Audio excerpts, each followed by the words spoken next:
Alors, je nous propose de partir d'un texte de l'Évangile que nous connaissons relativement bien et que nous avons déjà entendu dans la liturgie. C'est selon l'évangéliste Matthieu. Le chapitre 2 de son évangile, à partir du verset 1er. L'évangéliste nous dit ceci. Jésus étant né à Bethléem de Judée au temps du roi Hérode, voici que des mages venus d'Orient arrivèrent à Jérusalem en disant: Où est le roi des Juifs qui vient de naître? Nous avons vu en effet son astre à son lever et sommes venus lui rendre hommage. L'ayant appris, le roi Hérode s'émut et tout Jérusalem avec lui. Il assembla tous les grands prêtres avec les scribes du peuple et ils s'enquéraient auprès d'eux du lieu où devait naître le Christ. À Bethléem de Judée, lui dirent-ils, ainsi en effet est-il écrit par le prophète. Et toi, Bethléem, terre de Judée, tu n'es nullement le moindre des clans de Judée, car de toi sortira un chef qui sera pasteur de mon peuple Israël. Alors Hérode manda secrètement les mages et se fit préciser par eux le temps de l'apparition de l'astre et les envoya à Bethléem en disant: Allez vous renseigner exactement sur l'enfant et quand vous l'aurez trouvé, avisez-moi afin que j'aille moi aussi lui rendre hommage. Sur ces paroles du roi, ils se mirent en route et voici que l'astre qu'ils avaient vu à son lever les précédait jusqu'à ce qu'il vint s'arrêter au-dessus de l'endroit où était l'enfant. À la vue de l'astre, il se réjouit d'une grande joie. Entrant alors dans le logis, ils virent l'enfant avec Marie sa mère, et se prosternant, ils lui rendirent hommage. Puis, ouvrant leur cassette, ils lui offrirent en présent de l'or, de l'encens et de la myrrhe, après quoi, avertis en songe de ne point retourner chez Hérode, ils prirent une autre route pour rentrer dans leur pays. Après leur départ, voici que l'ange du Seigneur apparaît en songe à Joseph et lui dit: Lève-toi, prends avec toi l'enfant et sa mère, et fuis en Égypte, et reste-y jusqu'à ce que je te dise, car Hérode va rechercher l'enfant pour le faire périr. Il se leva, prit avec lui l'enfant et sa mère de nuit, et se retira en Égypte. Et il resta là jusqu'à la mort d'Hérode, pour que s'accomplisse cet oracle prophétique du Seigneur: d'Égypte j'ai appelé mon fils. Alors Hérode, voyant qu'il avait été joué par les mages, fut pris d'une violente fureur et envoya mettre à mort dans Bethléem et tout son territoire tous les enfants de moins de 2 ans, d'après le temps qu'il s'était fait préciser par les mages. Alors s'accomplit l'oracle du prophète Jérémie. Une voix dans Rama s'est fait entendre, pleurs et longues plaintes, c'est Rachel pleurant ses enfants. Elle ne veut pas qu'on la console, car ils ne sont plus. Amen. Voici comment nous démarrons ce temps de partage. J'ai pris ce texte qui est différent de ce que va nous rapporter l'évangéliste Luc, par exemple, qui mettra plus l'accent sur l'apparition des anges, sur le Gloria entonné, sur la bonne nouvelle annoncée par les anges aux bergers, et aussi de comment Marie et Joseph en sont arrivés à voir naître leur fils dans la crèche, dans la mangeoire. Matthieu, quant à lui, va commencer par la généalogie du Christ pour arriver au fait que l'ange, en songe, ait parlé à Joseph pour lui dire « Ne crains pas de prendre chez toi Marie, ton épouse, car l'enfant qu'elle porte est le fruit de l'Esprit Saint. » Et donc, à Bethléem, Marie met au monde son fils et Matthieu nous relate ce que nous venons d'entendre. Il s'agit d'un même événement. Voici que Luc va mettre l'accent sur le côté joyeux, glorieux de la naissance du Christ en tant que sauveur du monde. Matthieu lui aussi. Sauf que Matthieu va prendre le temps de nous raconter le drame qu'il y a eu lié à cette naissance. C'est de ça que je nous invite à parler ce soir. C'est vrai que, au premier abord, entendre un thème comme celui-ci, Noël, pauvreté et joie, d'ailleurs, c'est le fruit du troisième mystère joyeux. Troisième mystère joyeux, la naissance de Jésus, fruit du mystère, la pauvreté et la joie. À entendre ce thème, ça peut paraître un peu, je veux dire, un peu trop enjolivé, voilà, un peu trop mignon. Et puis d'ailleurs, c'est comme ça que plusieurs personnes voient Noël. C'est mignon, c'est une fête de la joie, c'est une fête de la joie. Mais en fait, j'aimerais nous inviter aujourd'hui au réalisme de cette joie de Noël qui n'a rien à voir avec l'euphorie des guirlandes et des cadeaux que l'on reçoit et des bonhommes de neige pour ceux qui sont dans les pays où il fait froid et pour d'autres encore, je veux dire, se mettre sur son 31, même si c'est le 24, être bien fringué pour la messe et tout. Tout ce côté enjolivé de Noël qui pourrait être déconnecté de la réalité de chacun. Parce qu'à vrai dire, à Noël, le souci que je porte ne disparaît pas vraiment. Et il faut arrêter de se voiler la face. On ne peut pas faire l'autruche. On ne peut pas être hypocrite non plus. Les chrétiens sont joyeux à Noël. Et ils ont raison d'être joyeux. Mais il est important que nous voyions le sens de cette joie de Noël, puisqu'il s'agit ici à la fois d'une bonne nouvelle, le Christ qui est né, mais qui s'accompagne d'un drame. C'est les enfants de moins de 2 ans qui sont mis à mort. Vous imaginez la douleur des mères à Bethléem. Et l'Église célèbre la fête des Saints Innocents dès le 28, ça veut dire quoi? 3 jours après Noël. D'ailleurs, dès le 26, le 25, il y a la naissance de Jésus que nous célébrons à la messe du jour. Et dès le 26, on nous sert le martyre d'Étienne. Il y a un réalisme spirituel que l'Église voit. Et l'Église est dans un réalisme de la joie de Noël. Elle ne nous épargne pas des drames.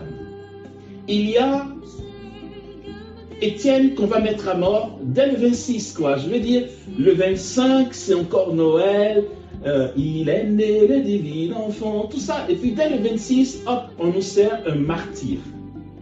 Le 27, c'est l'apôtre Jean que l'Église célèbre. Et le 28, on célèbre les saints innocents.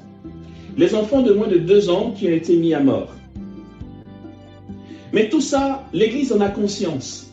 Et c'est une même fête, c'est une même réalité. La joie de Noël qui est appelée à naître dans nos cœurs est quelque chose de beaucoup plus grand encore que le côté affectif, émotionnel qui peut se montrer très passager de la fête. La joie de Noël est une joie inébranlable. C'est une joie qui va s'apparenter à ce que Saint Basile de Césarée va appeler la joie sans fin. Voilà, une joie sans fin. Une joie sans fin telle que les grands mystiques l'ont vécu, telle que, on le sait, le mystique c'est le chrétien. Quand on parle de grands mystiques, ce sont nos frères, les devanciers, que l'Église nous donne en exemple, mais qui ont joué le jeu d'une telle intimité avec Dieu qu'ils ont vécu des expériences d'ordre mystique hors pair. La joie sans fin fait partie d'une grâce d'ordre mystique qui n'a rien à voir avec une joie seulement passagère, une joie liée à notre état d'âme. La joie dont nous entendons parler souvent, dont la société nous parle, dont les publicités nous parlent, est une joie liée à l'état d'âme. Or, notre état d'âme est passager et s'envole aussi rapidement que notre joie. Mais il y a cette réalité dont je vais nous parler. Regardez ce que dit l'évangéliste Matthieu. Il dit, alors s'accomplit l'oracle du prophète Jérémie. Une voix dans Rama s'est fait entendre. Pleurs et longue plainte. C'est Rachel qui pleure ses enfants et ne veut pas qu'on la console, car ils ne sont plus. Ce que cite Matthieu ici est tiré du prophète Jérémie, qui dit ceci. C'est très beau. Regardez, avant de lire, il faut que je nous introduise dans ce contexte. C'est incroyable parce que ce passage de Jérémie comporte un paradoxe. Il est dit ceci dans Jérémie. C'est une promesse de Dieu, une promesse de relèvement au milieu de laquelle il y a cette plainte de Rachel. Et cette même plainte trouve son accomplissement le jour de Noël, qui est aussi la promesse d'un relèvement, c'est le Messie qui naît. Il est dit dans le prophète Jérémie, c'est le chapitre 31. Nation, écoutez la parole du Seigneur, annoncez-la dans les îles lointaines, dites, celui qui a dispersé Israël le rassemble, il le garde comme un pasteur son troupeau, car le Seigneur a racheté Jacob, il l'a délivré de la main d'un plus fort. Ils viendront, dit le Seigneur, criant de joie sur la hauteur de Sion. Ils afflueront vers les biens du Seigneur, le blé, le vin nouveau et l'huile, les brebis et les bœufs. Ils seront comme un jardin bien arrosé. Ils ne languiront plus. Alors la Vierge prendra joie à la danse, et ensemble, les jeunes et les vieux, je changerai leur deuil en allégresse, je les consolerai, je les réjouirai après leur peine, je fournirai aux prêtres abondance de graisse, et mon peuple sera rassasié de mes biens, oracle du Seigneur. Ainsi parle le Seigneur. À Rama, une voix se fait entendre, une plainte amère. C'est Rachel qui pleure ses fils. Elle ne veut pas en être consolée, car ils ne sont plus. Ainsi parle le Seigneur. Cesse ta plainte, dit le Seigneur à Rachel. Sèche tes yeux, car Il est une compensation pour ta peine, oracle du Seigneur. Ils vont revenir du pays ennemi. Voici la réalité du contexte de la nativité du Christ. Il y a le peuple qui est dans une ténèbre, une souffrance, dans un désarroi. Et d'ailleurs, le prophète Isaïe, nous l'entendrons aussi dans la liturgie, le prophète Isaïe nous dira au chapitre 9, « Le peuple qui marchait dans la longue nuit a vu se lever une grande lumière, car un enfant nous est né, un fils nous est donné. » Il y a les ténèbres qui agissent dans leurs œuvres depuis la tâche du péché originel et l'histoire d'Israël, le peuple élu, fils aîné de Dieu. L'histoire d'Israël avec Dieu qui est une histoire que l'on ne peut pas maîtriser avec la raison humaine, une histoire, on va dire, en dents de scie ou même carabinée. Ça va être tantôt Israël qui désobéit à Dieu et qui subit les conséquences de sa désobéissance, qui va crier vers Dieu et Dieu va les secourir par les juges, par les prophètes. Ils vont se relever de leur chute et puis ça va repartir, ça va être rebelote. Et ils attendent avec impatience ce Messie que les prophètes ont tant annoncé. Et voici que l'évangéliste Jean, quant à lui, nous dira d'une autre manière cette venue du Fils de Dieu. Nous entendrons cet évangile le jour de la fête de Saint Jean le 27. L'Église nous servira le prologue de Jean. Autant Matthieu va nous parler de la généalogie du Christ et de comment les mages sont venus adorer le Christ. Luc va nous parler de la naissance de Jésus dans la crèche avec l'apparition des anges. Et puis Jean va commencer en disant, au commencement était le Verbe. Et le Verbe était avec Dieu, et le Verbe était Dieu. Il était au commencement avec Dieu, tout fut par lui, et sans lui, rien ne fut. En lui était la vie, et la vie est la lumière des hommes, et la lumière, lui, dans les ténèbres, et les ténèbres ne l'ont point saisi. Voilà. C'est cette lumière qui apparaît. Cette lumière qui apparaît et que les mages peuvent voir dans la symbolique d'une étoile qui brille dans les astres et qui va venir chasser les ténèbres. Il ne peut pas avoir de Noël sans qu'il y ait l'épisode des saints innocents. La raison en est très simple.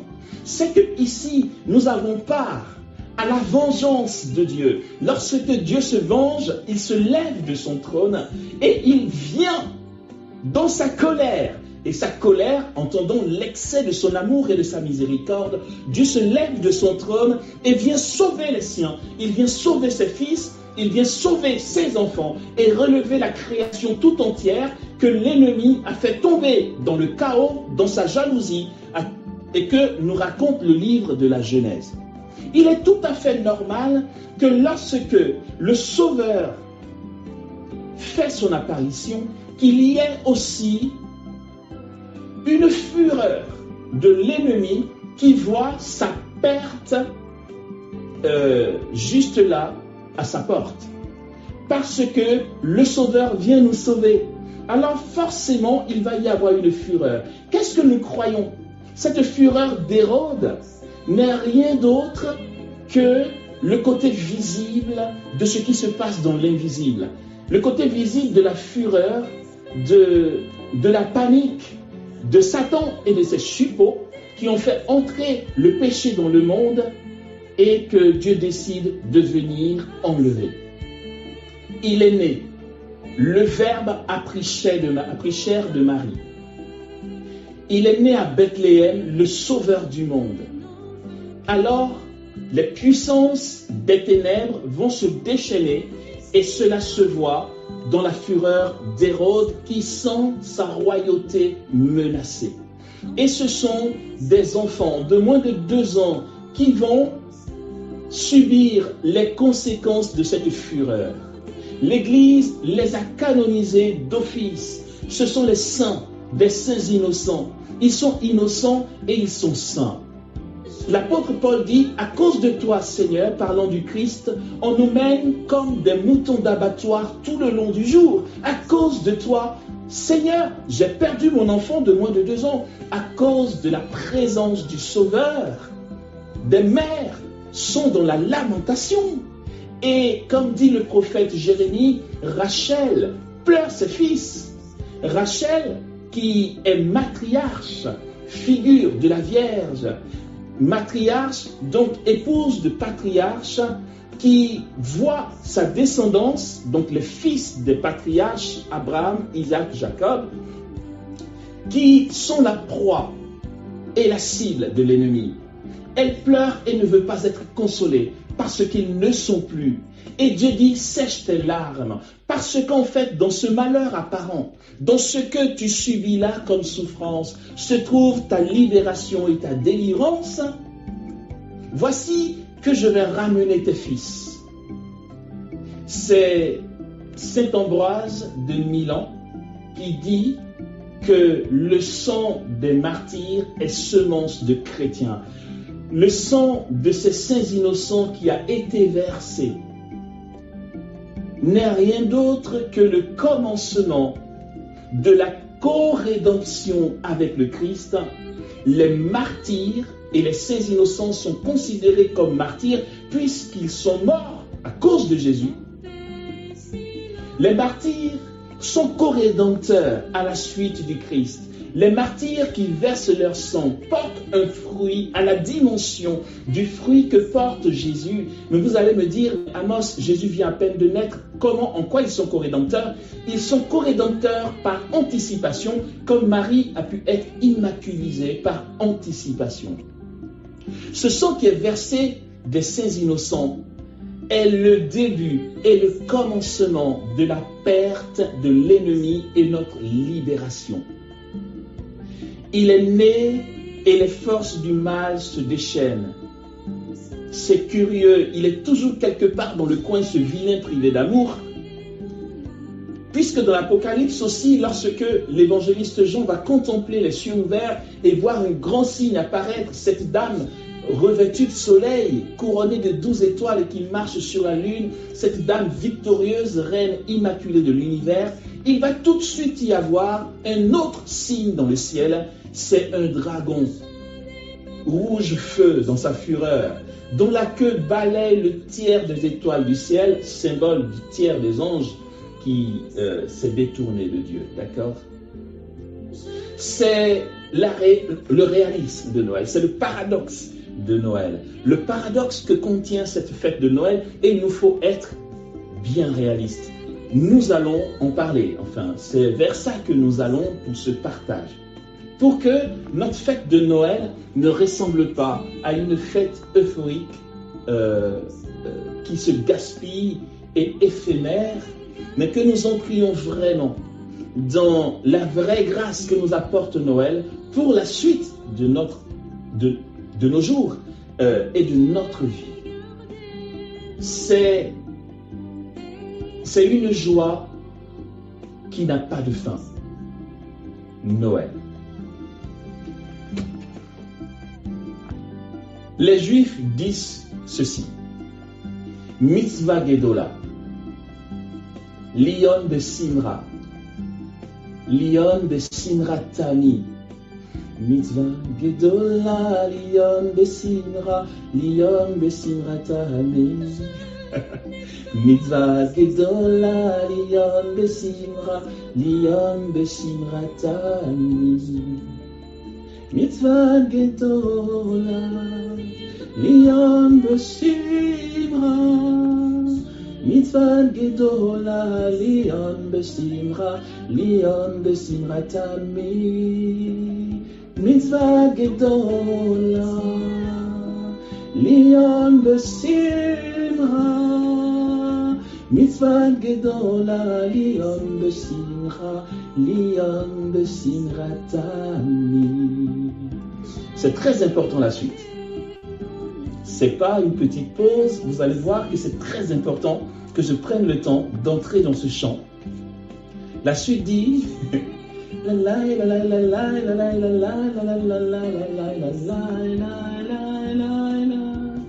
hey!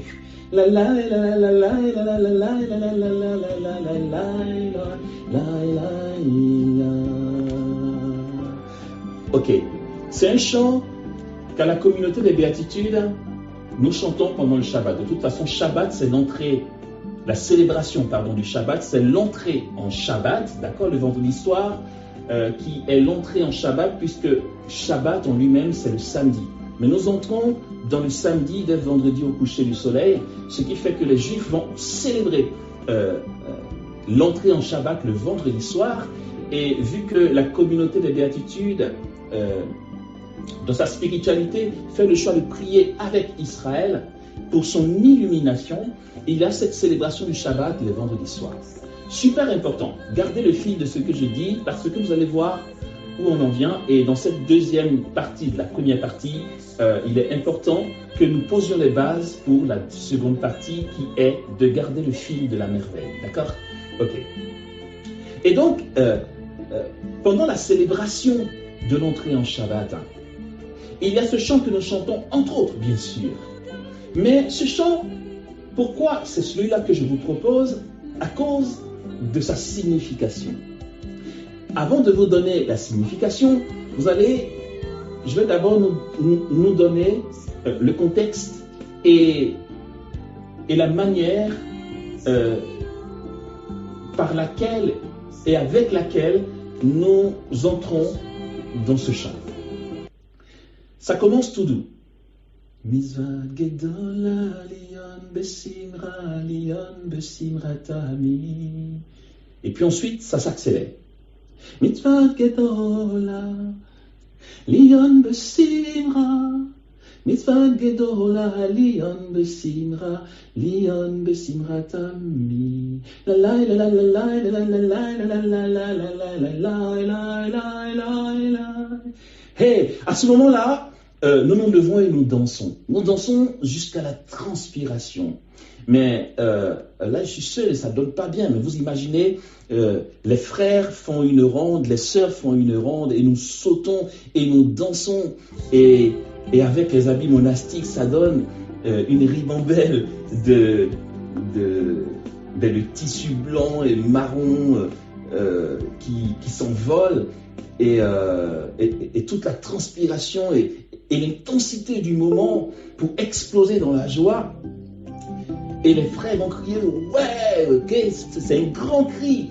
Mais ça, c'est juste avant de manger, c'est dans la célébration du Shabbat. Mais alors pourquoi il faut que ce chant soit chanté dans une telle ambiance? Ce chant dit, et c'est très important, ce chant nous dit, c'est important pour Noël et pour le réalisme de la joie, ce chant dit, oui, c'est un très grand commandement que d'être dans la joie. Voilà. Mitzvah Gedola, c'est un très grand commandement. Lion de Simra Tami, que d'être dans la joie. C'est un commandement du Seigneur. En fait, finalement, la joie, vous allez voir, et comprendre selon notre tradition judéo-chrétienne, selon la révélation divine, selon les mystères de la volonté de Dieu, que la joie n'est surtout pas une réalité attachée à l'état d'âme. La joie est un commandement. Le juif le chante de tout son cœur. Et l'Église aussi nous l'apprend. La joie n'est pas le fruit de notre bonne humeur. D'abord, la joie est d'abord et avant tout un commandement. Alors tant pis pour ton état d'âme. Tant pis que tu sois un peu brisé, que tu sois humilié, que tu sois de bonne humeur ou pas. Non, là n'est pas la question. Tu dois être dans la joie. Voilà, c'est un commandement. Ne va pas dire, ouais, ils ne sont pas en forme aujourd'hui. Non, c'est pour ça que dans la liturgie de l'entrée en Shabbat, lorsque ce chant sera pris, le chant va faire de sorte que les frères et sœurs quittent leur fatigue. Puisque, bien sûr, le vendredi, c'est le jour du ménage, c'est le jour de jeûne. On aura veillé depuis jeudi, la veille au soir, en faisant l'adoration toute la nuit. Et en ayant commencé le jeûne depuis jeudi soir, c'est un temps où, quand jeudi soir arrive, tu as un peu le moral à plat parce que c'est le moment où c'est un peu hard, d'accord? Et dans ce temps de jeûne, on va quand même faire le ménage de la maison. Pour le Shabbat, il faut que tout soit propre, que les vêtements soient repassés, que tout le monde soit en blanc, que les lumières soient allumées, que les femmes, que nos sœurs soient belles, que les hommes soient beaux. C'est le jour où nous entrons en Dieu pour reposer sur son cœur. Et donc c'est le jour du ménage où nous avons fait un ménage de fond en comble.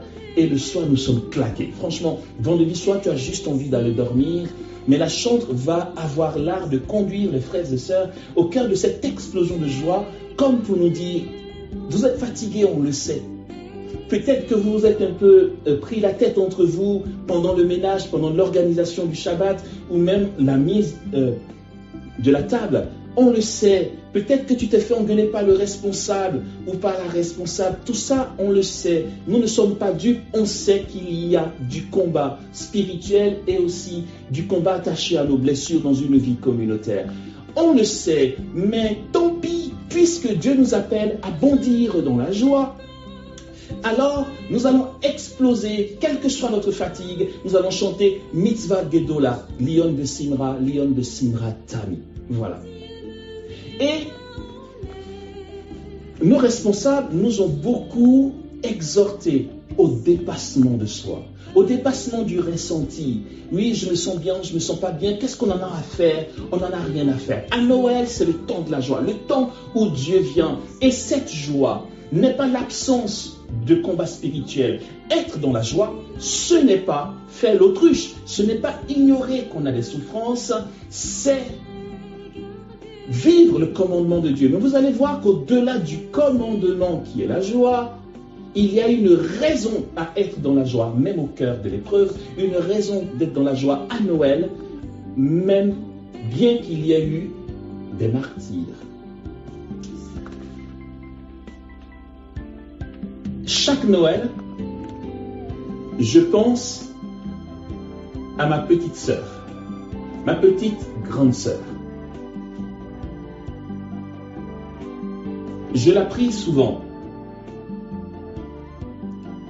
Dans le temps, c'était sœur Béatrice tout court. Et avant sa mort, elle a fait profession et elle est devenue sœur Marie-Béatrice de l'Eucharistie. Sœur Marie-Béatrice de l'Eucharistie, quand je l'ai connue, je venais à peine de rentrer à la communauté des béatitudes, j'étais stagiaire. Ça veut dire que j'étais à la communauté depuis moins d'1 an. Et puisque dans la formation, nous avons appris et nous l'avons vécu dans ce qui nous était demandé, nous nous sommes efforcés à entrer dans la joie du Shabbat malgré nos états d'âme. Nous nous sommes efforcés d'entrer dans la joie de Pâques, par exemple, malgré nos états d'âme, puisque la joie est un commandement. Sœur Marie-Béatrice, qui faisait partie de nos formatrices, avec qui personnellement je partageais beaucoup,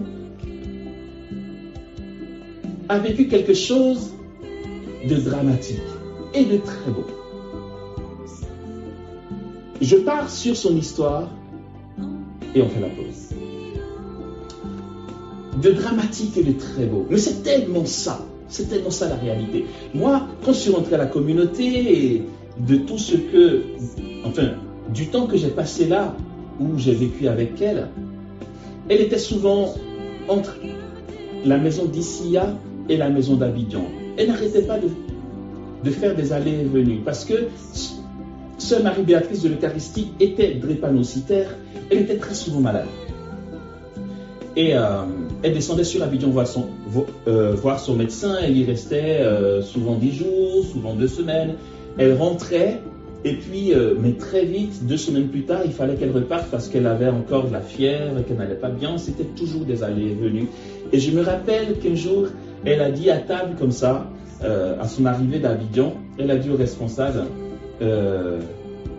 j'espère que la prochaine fois que je descendrai à Abidjan, on me dira vraiment ce que j'ai, parce que j'en ai marre de descendre chaque fois. Après les analyses, on ne trouve rien.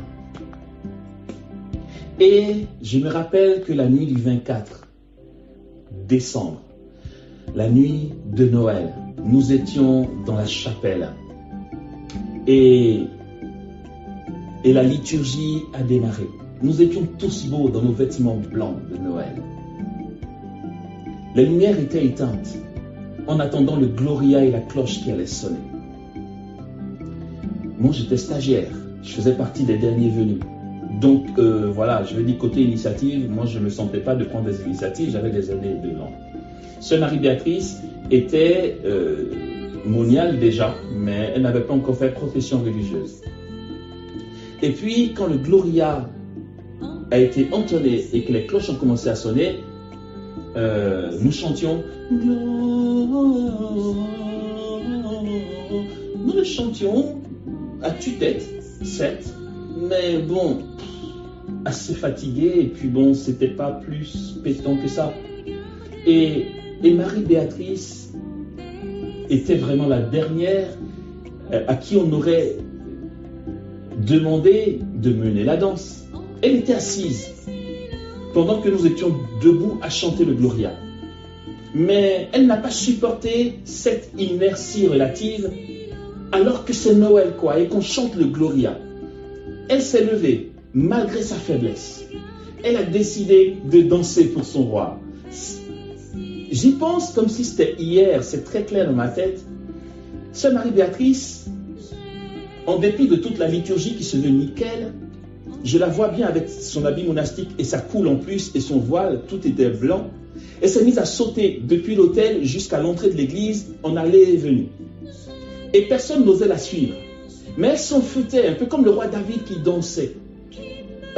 Vraiment, de nous tous, c'était la plus faible. Et en dépit de sa maladie, elle a explosé pour le Seigneur. Et puis bon, finalement, timidement, on l'a suivie. Elle a bondi, elle bondissait en chantant le Gloria pour son roi. Mais elle a tellement sauté qu'elle a commencé à tousser. Elle a toussé, elle a eu une quête de tout. Elle toussait, et ça ne s'arrêtait pas. Et sœur Marie-Béatrice toussait, et elle est sortie de la chapelle, et on l'entendait depuis la chapelle continuer à tousser près de la chapelle. Et quand elle a craché, c'était du sang. Et là où elle a craché, c'est là où est son corps aujourd'hui. C'est juste là qu'on l'a enterré. À Issia, si vous partez à droite de la chapelle, vous avez deux tombes. Il y a la tombe de Clémence et puis sœur Marie-Béatrice de l'Eucharistie. Mais c'est vraiment là où elle a craché et a eu du sang. Nous n'en savions rien. Elle est rentrée dans la chapelle et a continué à chanter mais sans sauter pour pas que la toux revienne. Et c'est seulement après la messe qu'elle a dit au Père qu'elle avait craché du sang. On lui a découvert ainsi un cancer. Elle ne s'est plus relevée de ce cancer jusqu'à ce qu'elle nous quitte.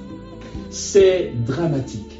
Mais moi je dis, enfin, ce n'est pas moi qui le dis, la vérité de la joie, le réalisme spirituel, la vérité de notre joie en Dieu n'est pas déconnectée de ce qui peut nous paraître dramatique. Je trouve très belle l'histoire de sœur Marie-Béatrice de l'Eucharistie. Elle a craché du sang pour la première fois, découvrant qu'elle a un cancer qui avait commencé à s'accélérer lorsqu'elle a bondi de joie pour célébrer la naissance de son sauveur. Mais quel paradoxe! Et puis, ce qui est beau, le message qu'elle a à nous donner, c'est que c'est vraiment héroïque. Franchement, non, mais les saints, ce n'est pas des gens, vous savez, qui ont des ailes spécialement. Sœur Marie-Béatrice de l'Eucharistie, tous les frères et sœurs de la communauté des béatitudes qui l'ont connue pourront vous dire, elle avait mal à son caractère. Elle était insupportable comme sœur, mais il ne fallait pas la chercher, quoi.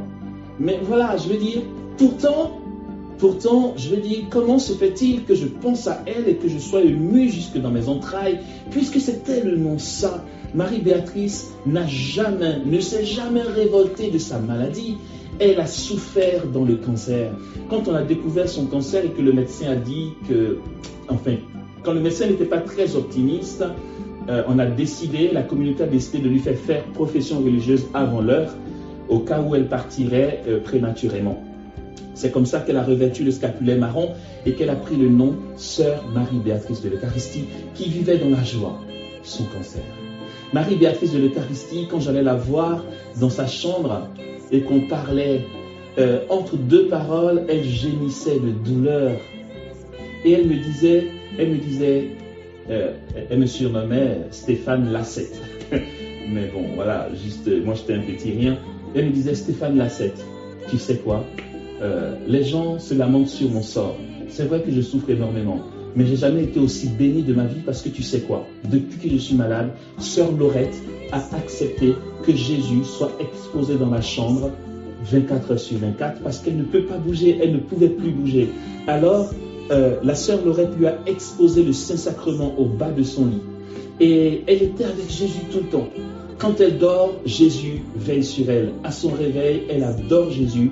24 heures sur 24, elle était exposée à Jésus. C'est le cas de le dire, parce que ce n'est pas Jésus qui était vraiment exposé. C'est elle qui était exposée à Jésus. Et elle me disait, les gens ne comprennent pas qu'au-delà de cette vie, ce que nous recherchons, c'est la gloire éternelle. Et là, je suis vraiment béni.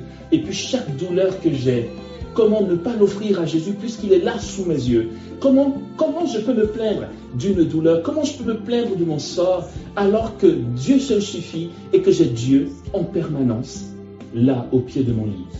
De quoi vais-je me plaindre? Qui vais-je envier?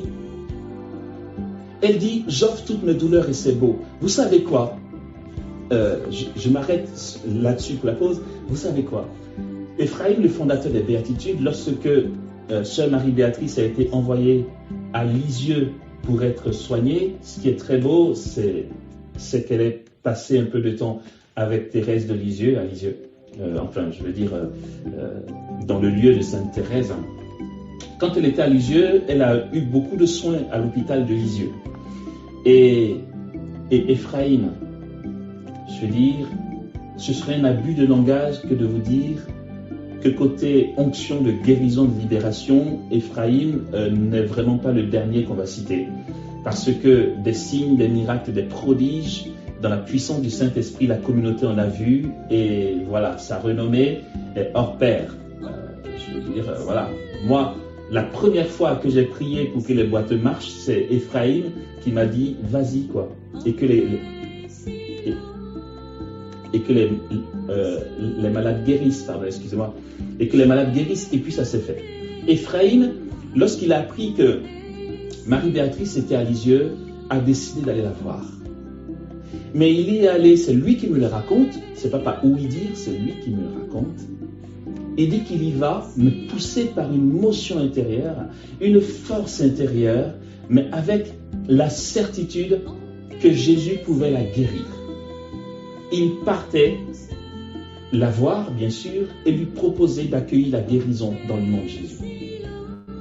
Et Ephraïm a été déçu. Il a été déçu et freiné dans son humanité.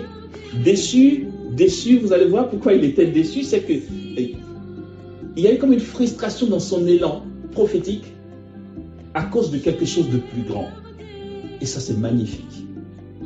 Il arrive, il voit Marie-Béatrice qui, elle aussi, rencontre la première fois de sa vie son fondateur. Et les deux parlent. Et Ephraïm lui dit, il y a toute l'onction nécessaire là pour que Jésus te relève de ta maladie et te guérisse complètement. Si tu veux, on prie maintenant. Il a été heurté par la réponse de la sœur parce qu'elle lui a dit, Ephraïm, oui, je sais que Jésus peut me guérir, j'en doute pas une seconde. Mais à quoi bon, quand c'est lui que j'ai désiré pour me consacrer à lui, si bientôt je dois le voir, ne m'enlève pas cette grâce. Tu sais, ma maladie, je l'ai déjà offerte à Jésus, je ne vais pas la reprendre en demandant la guérison. Alors, merci pour la prière de guérison que tu veux faire. Pour moi, tout va bien. Ephraïm s'est fait, non mais attends, c'est vrai que ce qu'on a l'habitude de voir, c'est des personnes qui veulent guérir. Et puis Marie-Béatrice était déjà une offrande, un holocauste d'amour entre les mains de Dieu, avec cette présence eucharistique quasi continuelle devant elle.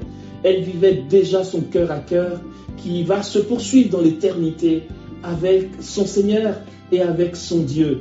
Alors, franchement, je la comprends. De toute évidence, je la comprends.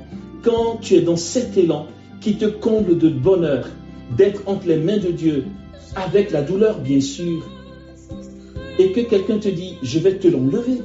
Quelqu'un te dit, on va t'enlever la maladie. En fait, tu vas être en bonne santé. Et finalement, quoi? Tu vas retourner à la maison d'Issia? Tu vas recommencer à faire la cuisine et le ménage comme tout le monde? Elle dit non, merci. Moi, ça m'intéresse de monter tout de suite à la droite de mon père parce que c'est le moment. Et c'est ce même Ephraïm qui aujourd'hui me dit, tu sais, quand les douleurs que j'ai se calment, j'ai l'impression que Dieu m'a oublié. Voilà. Comme si cette petite sœur avait été pour lui une devancière. C'est la réalité de la joie. Nous en parlerons dans la deuxième partie, frères et sœurs. La réalité de la joie. Au cœur de la souffrance, il y a 2 semaines à peu près, il y a quelqu'un qui a écrit un chuchotement. J'ai bien aimé ce qu'il a écrit.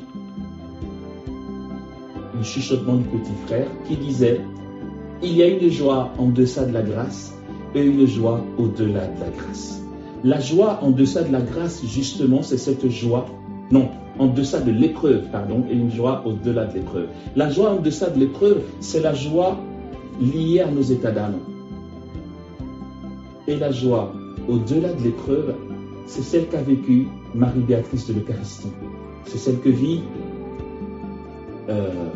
cette année que je viens de nommer aussi.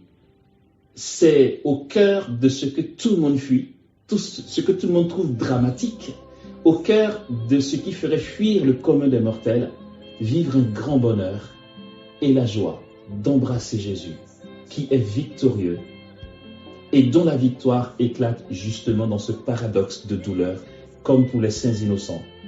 Noël ne doit pas être pour nous une fête illusoire, un conte de fées, mais une réalité où le Christ nous sauve dans nos épreuves, notre réalité, l'incarnation dans un réalisme de notre vie. Amen. On fait la pause.